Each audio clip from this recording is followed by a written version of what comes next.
John Pombe Magufuli yavukiye mu gace ka Chateau ku nkombe z'ikiyaga cya Victoria kuwa 29 Ukwakira 1959. Yavukiye mu muryango woroheje cyane. Akiri muto yaragiraga inka, akagurisha amata ndetse n'amafi kugira ngo afashe umuryango we kubaho.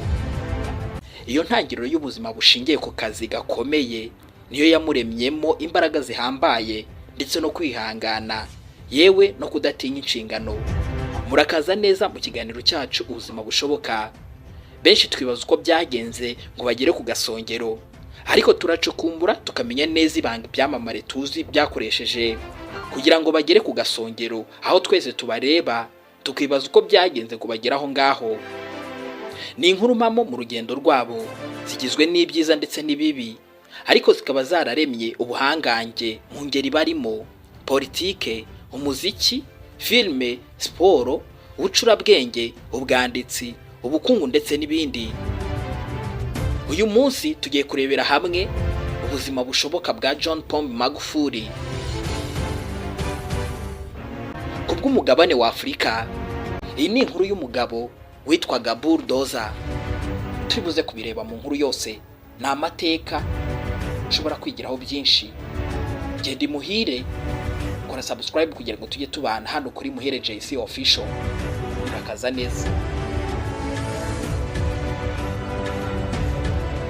Magufuli yize amashuri abanza i Chateau aho yakuriye, akomereza mu mashuri yisumbuye atandukanye mbere yo kwinjira muri kaminuza muri Université nyine ya Dar es Salaam, aho yigiye ibya siyanse y'uburezi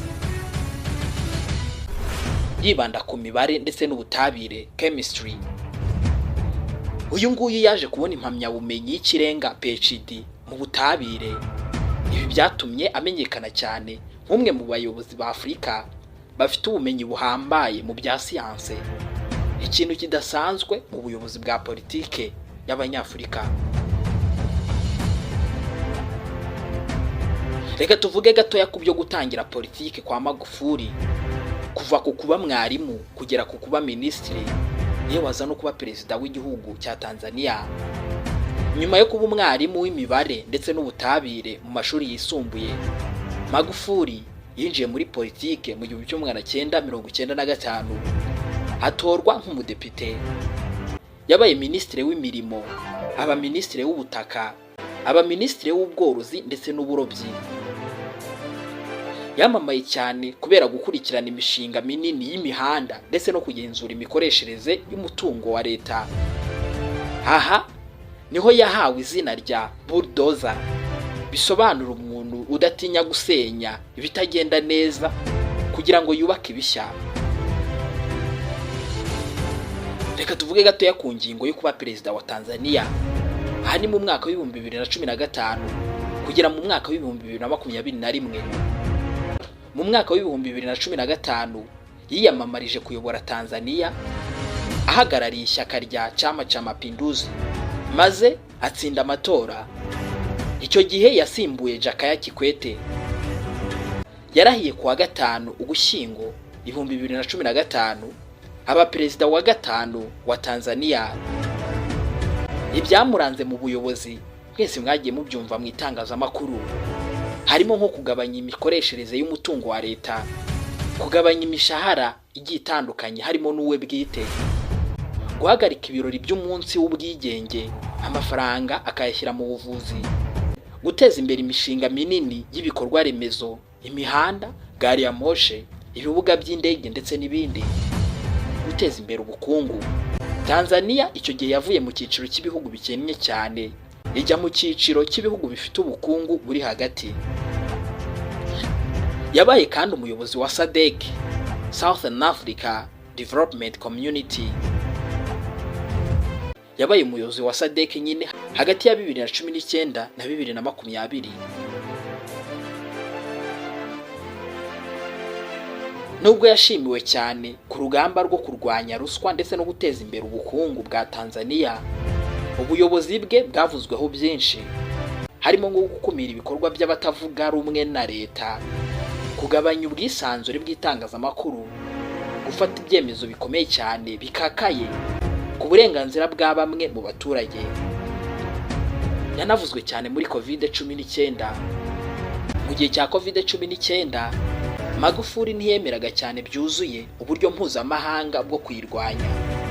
Yagaragaje kutizera ibijyanye n'inkingo naho zaturukaga mu Burayi ndetse na Amerika.